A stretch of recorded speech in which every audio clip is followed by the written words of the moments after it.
Dark Satellite Media. If I rule the world, I love them, baby. What's up? Can you hear me? Yeah, I can hear you. Okay, let me just put on some water for my voice, all right? All good. And then, hey guys, if I go upstairs to do an interview, will you guys behave down here?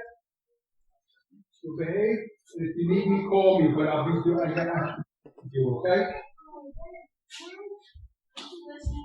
I'm babysitting at the same time, you know? Yeah, man. All good, all good. I didn't know what was going. I didn't know that I'd have the kids without the mom today. I mean, what? Just a complete treat for me, man. Just I'm a Long Island guy, so this is awesome. Oh, what? Well, I grew up in Selden, but I live in West Babylon now. But I grew up with Steve Cameron. Oh, that's my man. Yeah, man. Hold up a second. I have a show tomorrow, and my voice is shit. You know? Yeah. I sing in a band, so I get it. All right, guys. If you need Daddy, I'm upstairs, but see if you can leave me alone if you can, okay? Ella John, I'm going upstairs to do my work, all right? They're watching The Three Ninjas. You ever heard of The Three Ninjas? No. Is that new? Nah, it's a shitty 90s kids movie. No, I remember. Okay, yeah, I just wasn't sure. I mean, because I just assume like all the kids now like newer stuff. So yeah, I remember Three Ninjas. We like newer stuff, except I'm their dads. And I'm their dad. You like all old shit, you know?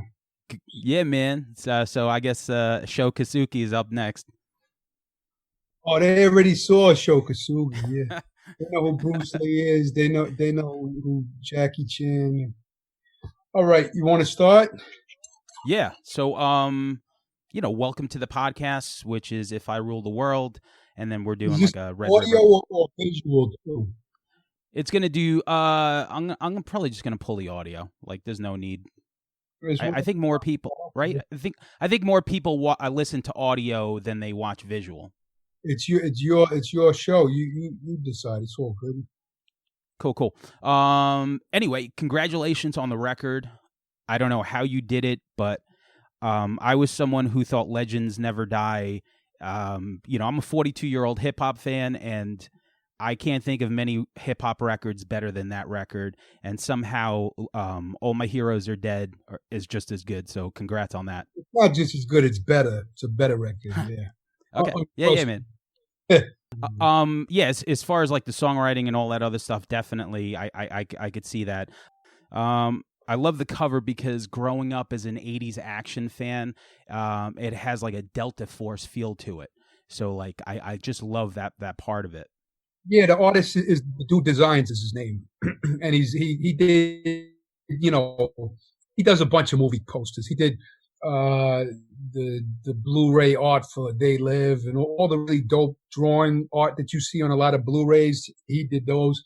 He did the original Hobo with a Shotgun poster, all of that stuff. He did that makes sense. Richard Stanley movie, the new one, the H.P. Lovecraft one. He does a lot of official posters too. So I hit him up, and he gave me my best album cover I ever had, because usually my album covers suck. What did you, like, just out of curiosity, you mentioned Hobo with a Shotgun. That's such a like underrated movie, I think. Did you like that one? I thought it was amazing. I like Rutger Hauer. I wasn't a huge fan of it, but I might not have been in the right mindset. Maybe I got to watch it again. Okay, yeah. Rest in peace, Rutger Hauer, man. I can't believe that he passed away recently. Yeah. Yeah, man. I'll never forget being like a kid and going to see Wanted Dead or Alive. Yeah. The asshole Gene Simmons blocked me on the internet, on Twitter. And before he got to block me, though, I said, yo, this was the only good part of your career, when you ate a fucking grenade, pussy, or something. And I sent him the scene with Rutger Hauer feeding him a grenade, I actually thought he was a good actor. I thought Gene Simmons, because he's such a character. He's such a over the top character and personality. So I liked almost everything Gene Simmons was in the '80s. The way he was in Runaway with Tom Selleck, where the bullets would chase you around the block. He was disgusting in this movie where he played like a tranny. It was called Never Too Young to Die. I think it was Vanity and John Stamos and Gene Simmons chick. Yeah. That's wild. Okay, yeah, and also Trick or Treat. He looked so ugly as a tranny. It was like Gene Simmons with lipstick and his tongue. You know how he does that thing with his tongue, and he was like trying to kiss everyone, and you're like, oh, this guy's disgusting. Well, that's what the Lick It Up album cover looked like for Kiss, but also true, because that was in the glam rock age of rock, so they started wearing girl makeup. Yeah, how did that miss you though? Like, so I'm 42 and growing up, like that era, like that's what was popping for me, like on MTV when I was growing up. Obviously, there was MTV Raps, but I feel like aside from like your love of Guy and like 90s R&B, did you ever get into 80s? Guy came out in the 80s. Sorry. 88, yeah. Aside from that, did you ever get into any like rock stuff that you could think of? Not really. I was always against the grain. So like when it was burnouts in the back of the school, I would always go the opposite. Like I'd have a New Edition tape or something. But as far as rock, I think there was a couple AC/DC records and Creedence Clearwater Revival. And when Kiss came out, when I was a little kid, they had a movie on TV called Kiss Meets the Phantom of the Park. Yeah. So it was so cheesy and stupid, but I loved it. There was like bad Kiss and good Kiss, and they'd laser beam each other and fight each other, and so I guess that was the extent of it. But then once I don't know. I was always, since I was 11, 10, 11, 12, I was always trying to go against everything, and hip hop was a bit of a counterculture culture, so I always was drawn to that, especially like on Long Island. Like I feel like there was a couple of things. Go ahead. Oh no, go ahead. I had a song when I was 14. I wrote it called "Rock Died Out," and it was like looking like a mister. Nah, more like my sister. It was like it was like dissing all the glam dudes.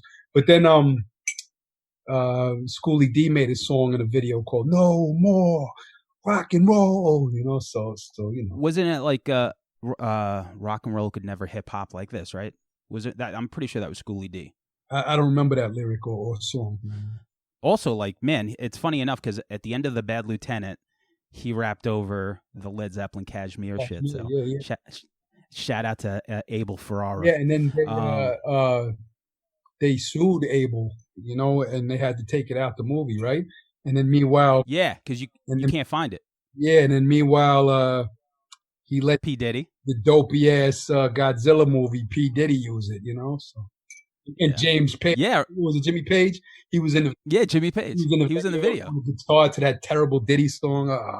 And I defend Jimmy Page because there was Herbie Hancock is a fantastic musician, obviously, and he did Death Wish soundtrack, which was great. And then Death Wish 2. Michael Winner, his neighbor was Jimmy Page, and Led Zeppelin was kind of broken up, and it was. In the 80s, and nobody was checking for Led Zeppelin like the way they were. They would listen to their old records, but where would they get work at the time? So I mean, they were millionaires, but they just weren't in high demand. And Michael Winner got Jimmy Page to do the soundtrack for Death Wish 2, and they panned it. Oh, this isn't as good as Herbie Hancock. Where'd they get Jimmy Page for this? And if you listen to it, it's a really great soundtrack. His guitar is just so gritty and gross and disgusting for like this ill, exploitation, nasty film. So I love Jimmy Page's score on Death Wish 2, but the picture got banned. People didn't love the film. The audience loved it, but the critics didn't love it. So I guess when the film's panned, a lot of times they'll pan every aspect of it, including a very good soundtrack, Yeah, I remember watching like Death Wish 1 and man, so as a kid like seeing like that the spray painting of the ass cheeks, like that shit was like pretty graphic like back then, you know, and Jeff Goldblum was up in there. I didn't like 2, but then 3 spoke more to me as a kid, you know, cuz I was into I like love those big action love movies. two. I love Where two. I love one, did two, you? and three. I love 4 and 5. 5 is terrible. 4 is fun and I know. stupid, but I still love them. And 3 is just the weirdest. What the fuck planet are we on? Greatest movie ever. And 2 is just so gritty and grimy and ugly and exploitive. And they don't make films like that. And the kills were really cool. So I like that. And Yeah.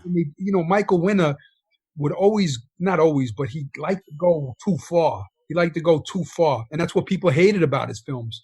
But that's what I like because, they don't make films like that often. And especially in this decade, in the '80s, they were going excessive. But right now they'd be crucified for trying to do a Death Wish 2 film. So I enjoy all the Yeah, they serve their purpose for sure, especially even 4 and 5 as five ridiculous as they so are. terrible, but he poisons a cannoli. Remember, or he had a remote control soccer ball and he blew somebody up with a remote control. Like, what the fuck are we doing here? I know. What It's is this so film? back to the album cover. Funny enough, Sean Price, he's on the album cover. And I remember one of the last times I saw you perform, you did 89 North in Patchogue with Sean Price. You remember that show?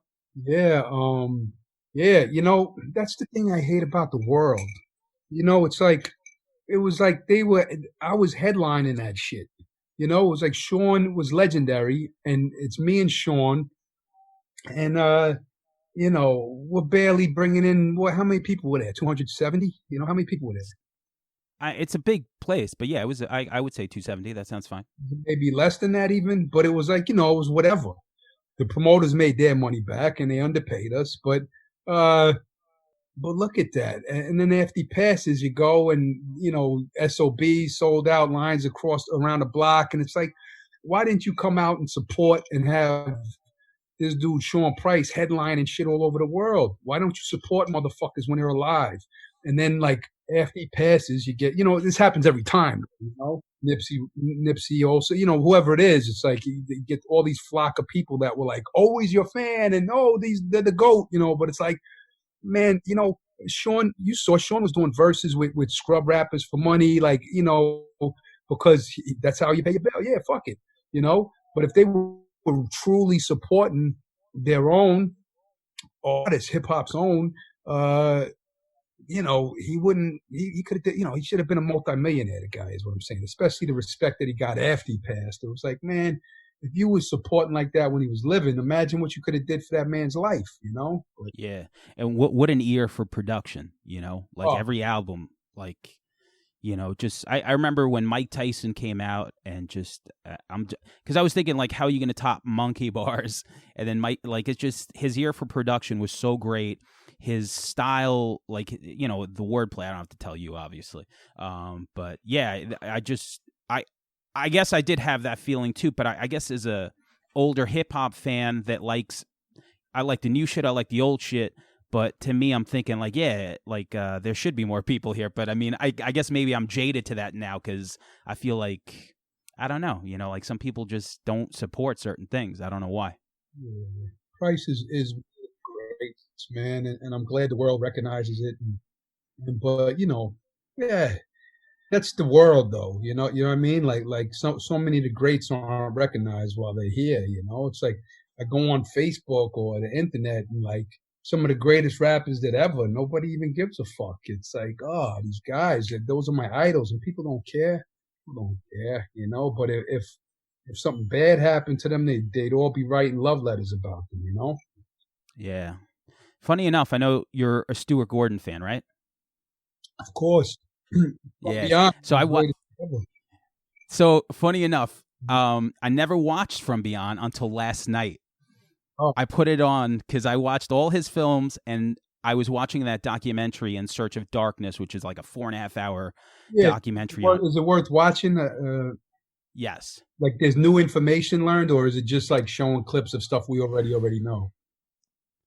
Uh I guess it's stuff that we know, but it's just I don't know. To me, it was like snorting a line of nostalgia. You know what I'm saying? Like I was just like perfect. I'm like because they go from 80 to 89. So they break it up into like everything that came out in 1980. It was a lot of fun for me, and in watching that, there was two movies that came out that I, for some reason, just didn't watch. One was Fright Night, and the other one was From Beyond. So I ended up watching them. The two of the best. The two of the best. I know. Yeah. Fright Night is great. Like it's really great. It's a standard story. It's been done, but the way Tom Holland did it, it was great. And all the acting is great, and all the performance is great. Evil Ed character is hilarious. Roddy McDowell, it's great. It's a great one. Yeah. Marcy Darcy. Yeah, I love Fright Night.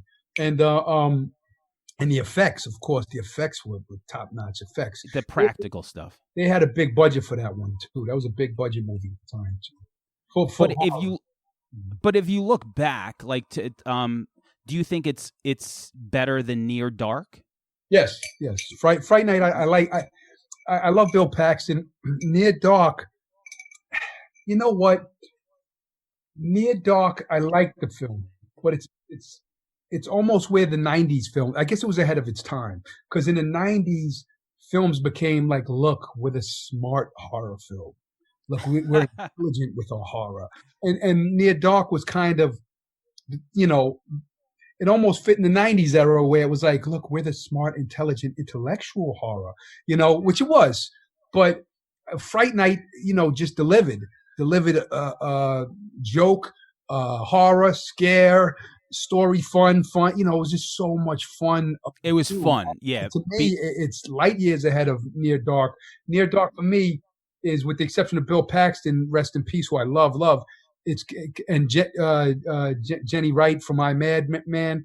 And I know fans will kill me for this because I know Near Dark is a really loved film, but if I want a straight dramatic film with not much of a sense of humor, I don't really love to come to the horror genre. The greatest horrors of all time, even though they don't play like comedies, like if you watch Psycho, we all know there's a million jokes throughout that script and throughout the film, and every time you watch it, you're catching on to little clever, silly lines and things that Hitchcock are doing. That if he played it straight and it was just straight, it's like what, But I'm gonna rewatch Near Dark because I almost feel like I badmouthed it, but I didn't mean it. I think Fright Night is just such a time capsule.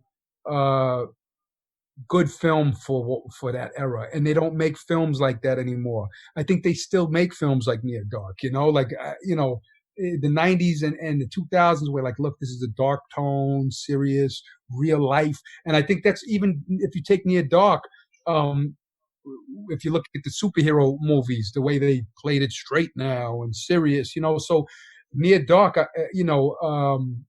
I might be taken away from it because a lot of films that people like now, the ones that I don't like really, was Near Dark did do it first, in a lot of ways. Nothing's first, but you know what I mean? Before a lot of them, taking a genre like the vampire genre and playing it straight and showing a realistic approach to it, like it's a smart, good film, but it's not the rewatching value compared to something like Fright Night to me isn't close. But that's me.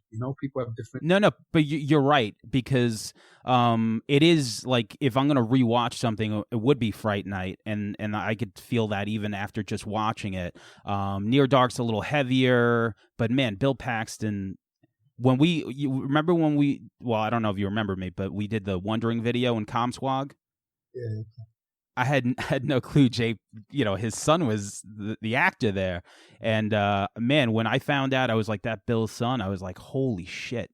I'm like, the filmography Bill Paxton has. Oh, he's one of the greats, man. He's one of the greats. He's one of the most likable characters. He's one of the greats. And one of my favorite films ever made is Aliens,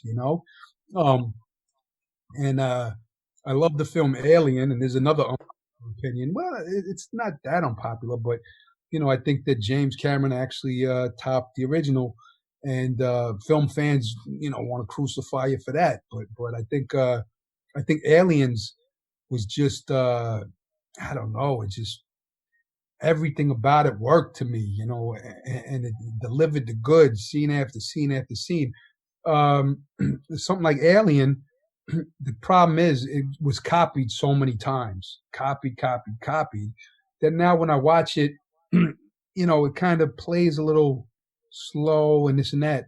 But and I go back to Psycho. Psycho's been copied so many times, but because of the humor underneath it, and the little dialogue and the little silly things that Hitchcock did in his serious piece, Psycho keeps having rewatch value to me. Alien, the original, is a great film, one of the greatest horrors ever made. But for me, when I put on Alien, it's kind of like, there's nothing new with the fourth view and the third view and the fifth view. And for me, and like I said, there's a lot of filmmakers that are great filmmakers that would disagree with me and say it's the greatest movie ever. But I love Aliens, and I love Paxton's performance. So that's one of those series that reminds me of like Terminator and Terminator 2. Where like Terminator. What you're going to say, I'm going to disagree with. Go ahead. So who topped it? I disagree. No. So as a kid, I thought 2 was the greatest movie that ever lived. And as I got older, I realized the original Terminator is untouchable. Way better. It's like a slasher movie because he won't stop. There's nothing you're going to do to stop that guy from killing you. Yeah, and he's killing little old ladies. He's going in police fucking, stations and murdering all the cops, But what part 2 was when Hollywood says, okay, you want $125 million to make a movie. Let's put the friendly kid in there. Let's make it happy. Let's make Arnold the good guy. Let's put little funny jokes in there. While they go kill people, they'll make little funny jokes. It's like where the Terminator was just smart, small, low budget, right to the point, and I don't know. I like something a little bit more hardcore. I don't like when they take everything that worked in the first one and then turn it friendly. And oh, look, he's gonna wear a leather jacket and wear sunglasses and say funny shit and and have a little boy sidekick and he's gonna say funny things and it's gonna be, come on. Yeah. All the fans are gonna hate me after this fucking thread. Nah, you know what? The one thing about opinions and online, it's like, I don't know. You could put a picture up of like a rainbow, an infant, and ice cream, and somebody's gonna shit on it. Yeah. So, doesn't matter.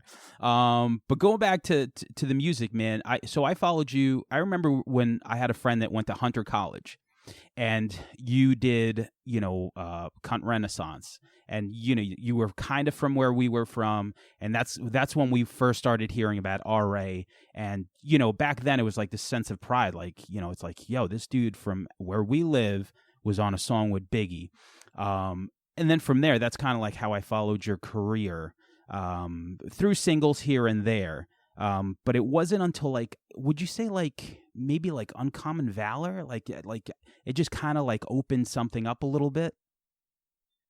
I don't know. I really don't know. I don't know. When I listened to that and to go a little bit, I got my demo in the 90s, 91, 92, the whole industry, every rapper on the block wanted to fuck with it, so we had a huge buzz and we ended up getting 9 record deals off of that. And everybody was in the studio in and out with us, it was like everybody. So my biggest buzz was actually in the early 90s, before the Biggie record. My biggest buzz was before all of it.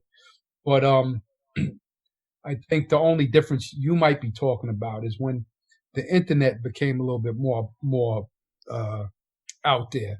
So a lot of people for 15 years thought I was a black guy.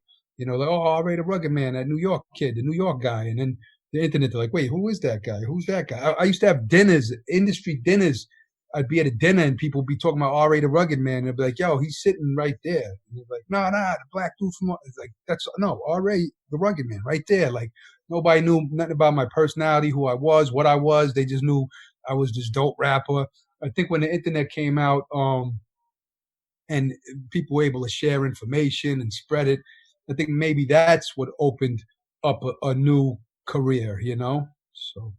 Yeah, that's crazy. And then also, just the relationship with Vinny and Jedi Mind Tricks. I also like to cite the song Nosebleed. I think Nosebleed is one of like the best songs on the planet, and your verse, like, you kick the song off, and I'm not a big hook guy. To me, maybe it's just having the like the DJ premieres, like scratch up like the words for me, and I'm like, okay, that to me, I like it. But every now and then, especially on this last record, I don't know how involved you are with like the actual like singing hooks, but they're like beyond. They're like so smart songwriting. And Nosebleed is one of those songs that definitely has it. So, like, how involved are you with like the hooks and Well, it progressions? depends what it is. Nosebleed, I actually wrote the chorus. I wrote that, Okay. and Amelie sung it. But on my album, Like Wondering. yeah, well, that was Dave. Dave already had that song, and Classified just sampled Dave's song. So Oh wow. all I did in Wondering was have DV alias Christ come in and sing on top of it, and then I had a couple musicians play a little music on top of the singing vocal. But that chorus was already in place. It's just the only thing I added to that wasn't words. It was just some harmonies from and some ad libbing from DV alias Christ. And then like let's say like a song like a Legendary Loser, which I love because. So that kind of reminds me of A Star Is Born, like where you kind of get the audience up to speed and you tell that story, and it kind of like keeps everyone. Yeah, it's a sequel. It's somewhat of a sequel, and Star Is Born. I lost at the end. I was just a bum loser, you know. And this starts off. I'm a loser. Goes into it, and then halfway through the song, the rebirth. Shooting ahead. Boom, we're done.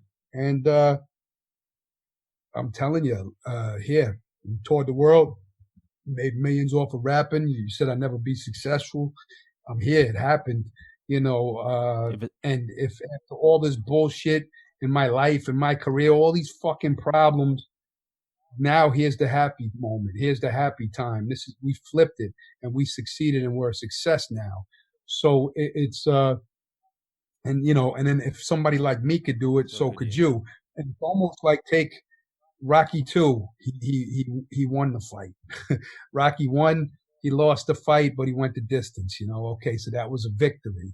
In Rocky 2, this bum, club fighter should have no chance against Apollo Creed. Apollo Creed's one of the best, and this bum loser was able to win the heavyweight champion of the world, and it's similar to that. Yeah, it's great. Also, I love the Jim Cotta reference because like 3 people would get that one.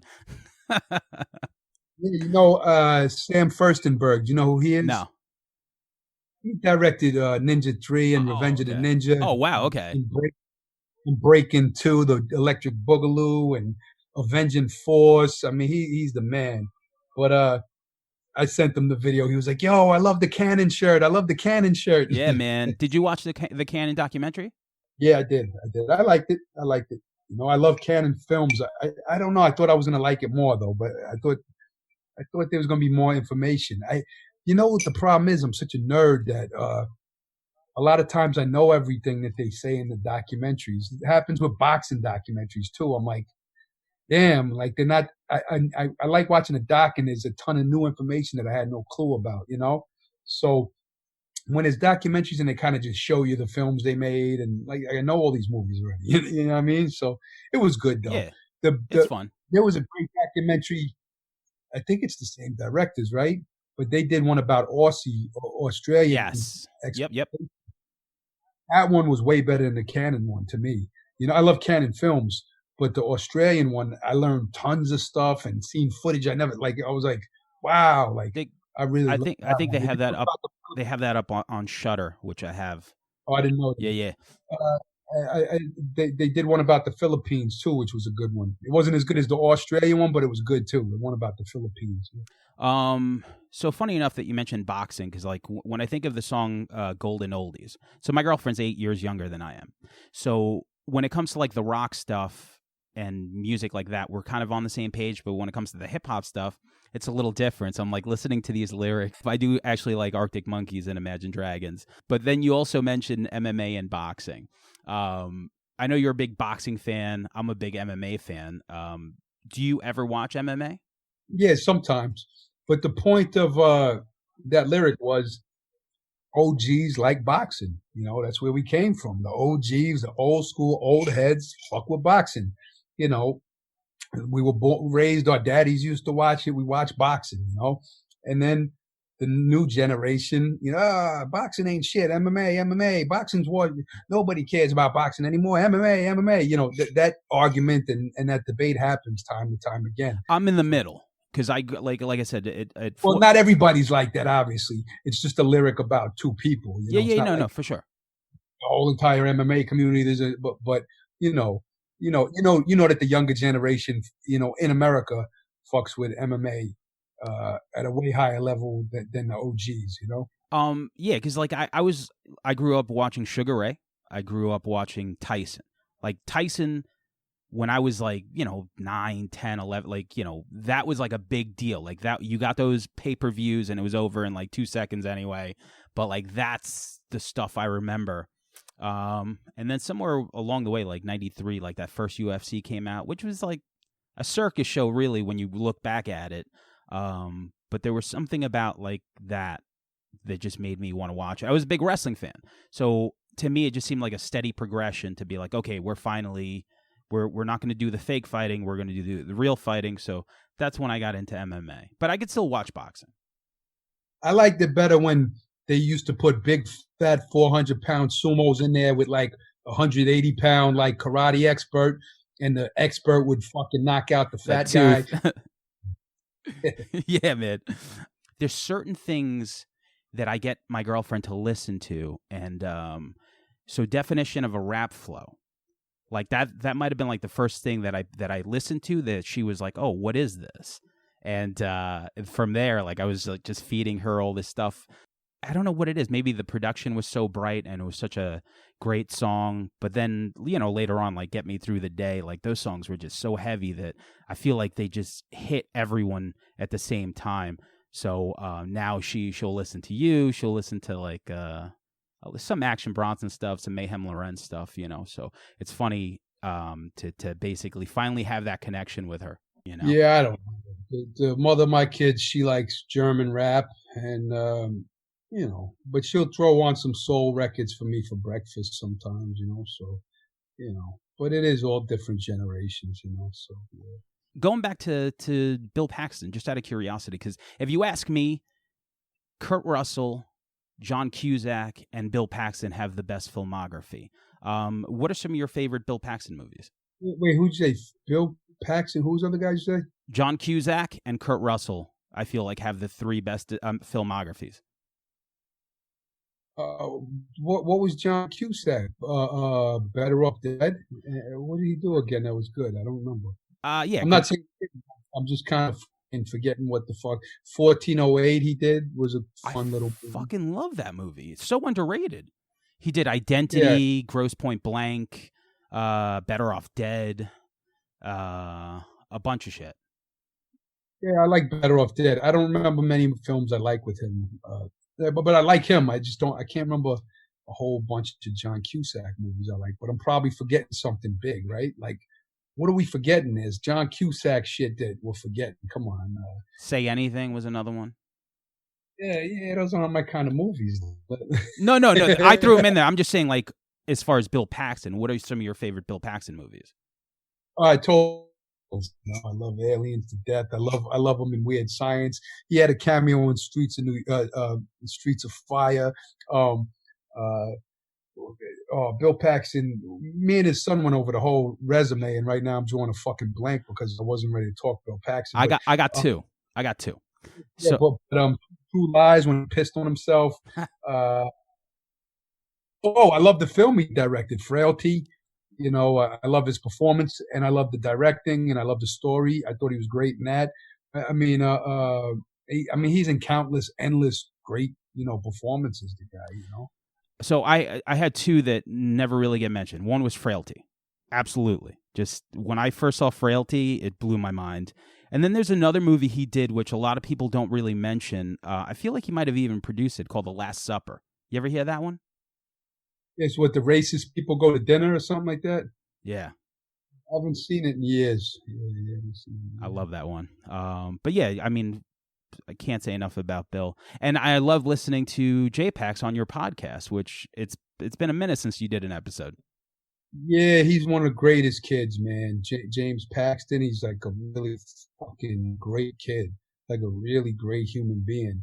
And not long before Bill passed, James, I was in town. He was like, "Yo, I want to bring my pops. He wants to hear you perform Uncommon Valor live." And I said, "Yeah, hell yeah, bring Bill Paxton by." But then Bill had to fly out to a show for 2 days or something, or a movie. I don't remember what it was, but Bill couldn't make it. And he said, "Yo, we're gonna have dinner sometime." James sent me pictures of Bill holding up my album. He's a great kid, James. And his father's a legend. Yeah, going back to your podcast, obviously, we're all fucking quarantined at the moment. Is that something that you want to continue? Nah, because I don't have a producer. When I was doing the podcasts, I was getting the camera crew, getting the studio to film it, getting the audio recordings, getting the guests together. I was editing it myself. It's like it just took too much damn time to if I was able to find a producer who just all I had to do was show up, then I would do it, Yeah, for sure. I do the editing on both shows, so I get the deal. That's why I don't even fuck with visuals. I'm just like, you know what, like not my thing. Going back to the record, I remember on Twitter after you did a verse, you said it was like the most ridiculous verse that you ever did. Now you didn't say what it was, but I feel like it might have been All Systems Go. What month, what date, number? I don't know, but I just listening to that song, I feel like it's so All Systems Go and Life of the Party are my two favorite songs on the record. I think that it's two of the best songs that I've ever heard, and lyrically, obviously, very different. But anything that you want to say about those two songs, especially, I think Prince Paul did Life of the Party, right? Yeah, well, Prince Paul had new beats, but one day he was playing me beats from like unreleased Chub Rock, unreleased Slick Rick, like all this ill stuff from the early 90s. And then that beat came on, and I was like, "Yo, who's on that? Slick?" Who? He's like, "Nah, nobody." I'm like, "Yo, that beat's available." Yeah. He made that beat like 28 years ago, so crazy amount of years ago. I said, "Yo, can I use that?" He's like, "Sure, whatever." So he loves the record now, but yeah, I want that hook though. Yeah, that's Eamon. Eamon killed it. Eamon's a killer. Eamon's one of the best that ever lived. So, and Prince Paul's one of the best that ever lived. So. Absolutely. Like when I think of like producers, like we were trying to get him on the show too. Just on the strength of Long Island, and he is. Man, when I think of something like Prince Among Thieves, like how did that record just not like? How does everyone not know that record? Yeah, he's a legend. Prince Paul's a legend. I opened the song with back when I was bumping Ghost Stetzer. That's a homage to Prince Paul. That's one group I actually like don't know that well, but I know where he comes from, and shame on me, definitely. That's all. They were groundbreaking Brooklyn MCs, They were before the Roots. They were the first hip hop band. They had a live drummer, Bobby Simmons, and they used to come out and do routines on stage, and they're legendary Brooklyn crew. So Tommy Boy wasn't giving them budgets. They'd have hit songs out, but Tommy Boy wouldn't finance their videos. So when you're a group without videos, you don't always get the same recognition as a group with videos back then, because there was no internet back then, and you relied on your videos being played on platforms. And so they were only getting played on rap radio and stuff like that, and not on MTV. When they finally did videos like Talking All That Jazz, it was played all the time. So they just needed more videos. I think we're back to videos, though. I feel like a visual now. I feel like everyone's staring at their phones or a screen. I feel like the visual, and now it's such a DIY thing. I feel like everyone has a guy that could fucking make a video. I know that all the videos that you've done for this record have been amazing. So how important do you think a visual is now? Well, it's very important, because the song gets heard and seen more, so you get to put the song out twice. If you just put the song out normal, the song might not get discovered. Like, I did a song with Gifted Gab and Afro, and my voice is shot. But I think 100,000 people heard it. Maybe it got 100,000 hits with no video. And then we put out a video, and the thing got it boosted up 8.9 million views. Than if we just had it on a fucking on with no video. So it all depends. Yeah, Gifted Gab. Funny enough, man, that's Blackalicious. Like, whenever people show me some stuff, I feel like a lot of people miss Blackalicious, the alphabet aerobics. I mean, man, what a killer MC that dude is.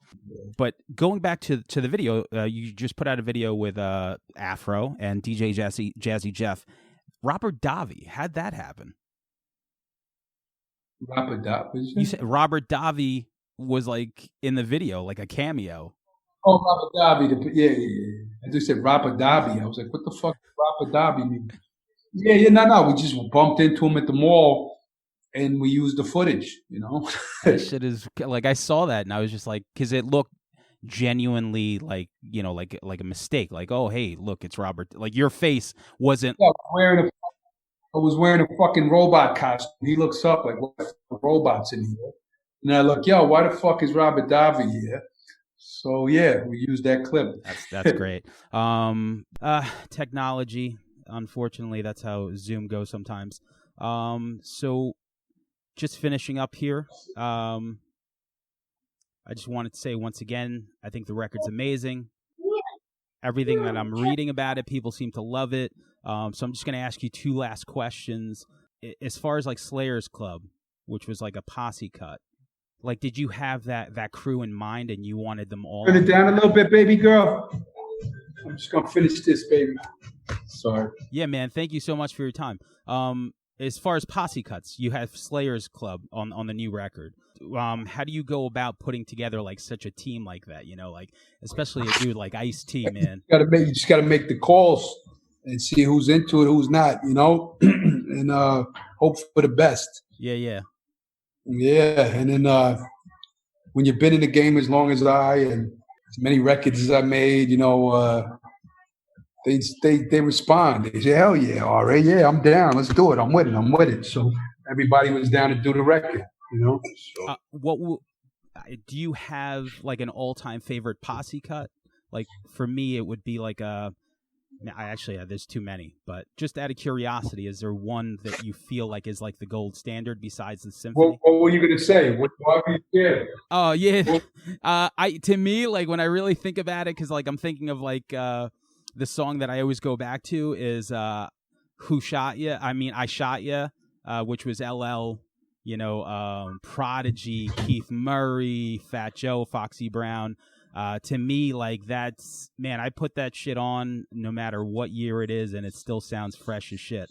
Yeah, what you say? The symphony you said before that? Oh no, but I'm saying like I for some reason I just assumed that everyone would say that, so I said aside from the symphony, what would be your favorite posse cut?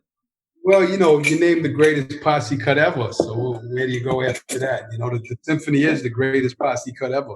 That's why I had to exclude it. Yeah, I'm not sure. Oh, Live at the Barbecue with Akinelli and Nas and Large Professor. That was a great one. There's a lot of great posse cuts in history.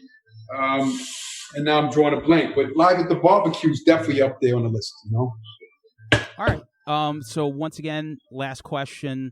I'm going to ask you if, for someone with such a long career and so many songs, if you were going to throw 5 songs in a time capsule somewhere out of your whole catalog, what are 5 songs that you would put in this time capsule that someone 20 years from now would listen to? Oh, I can't do that. No? I think just put the fucking, take the goddamn new album, wrap it up, throw it in the time capsule. Yeah. Okay. I don't have a 5. The new album got 22 songs on there, and I'd hate for them just to hear 5 songs off of it. I'd like for them to hear all of them.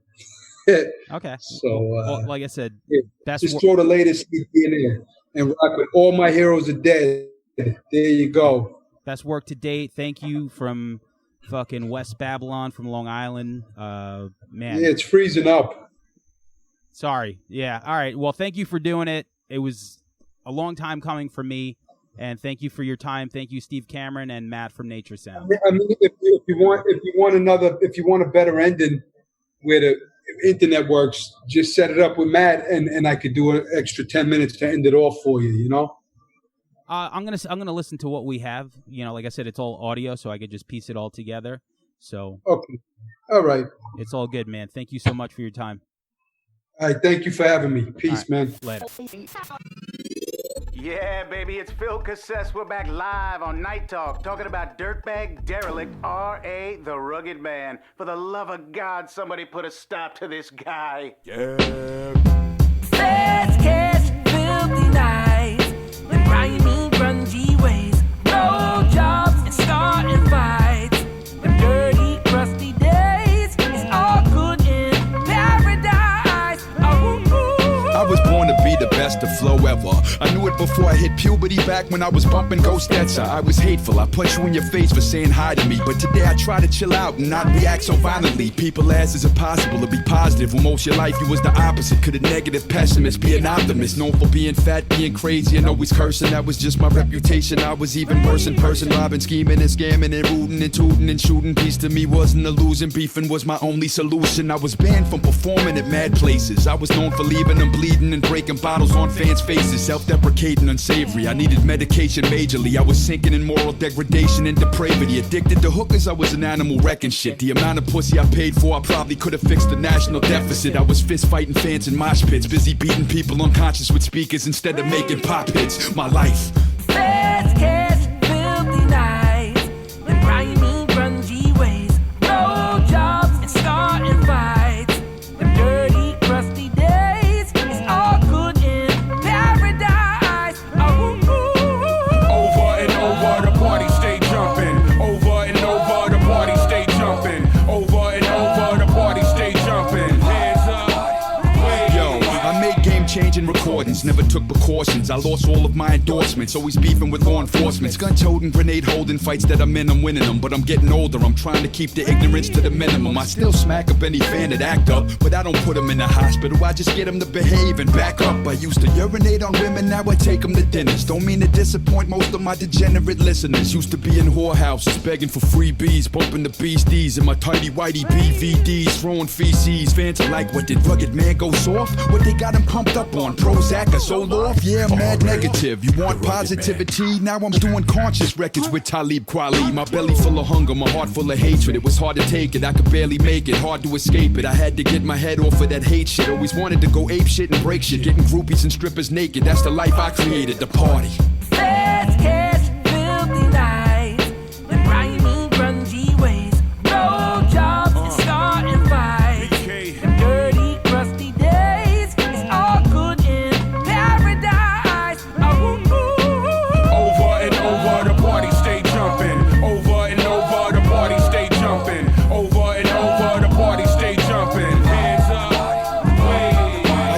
curse God, but now I'd rather say a prayer to him. My life was a modern Sodom Gomorrah, living in ruin. Our hearts was ice cold. Never thought that we would open ours. Rolling with coked up stockbrokers with broken cigars. Rolling in stolen cars. We was hip hop's broken stars. Road rage, break your windshield with bats and crowbars. We had specially built treadmills for training the pit bulls. I had 13 knives and 4 pistols, quick to hit fools. Now I shake hands, sign autographs, I'm friendly. I used to hate fans, everyone to me was my enemy. Now when I'm out with some fine females, I might head to a fancy French restaurant, sip wine and eat snails. Used to smack chicks in the face with my dick and make the horse bread. Now I tuck my girl into bed and kiss her on the forehead. I'm a chill dude now, at least I try to be. I calm down, but don't try me. That ignorant kid, he's still living inside of me. The party. Fast cash, filthy nights, and grimy, grungy ways. No jobs and starting fights. Them dirty, crusty days. It's all good in paradise. Oh, ooh, ooh, ooh. Over and over, the party stay jumping. Over and over, the party stay jumping. Over and over, the party stay jumping. Over and over, the party stay jumping. Over and over, the party stay jumping. Over and over, the party stay jumping. Hands up, wave. If I rule the world,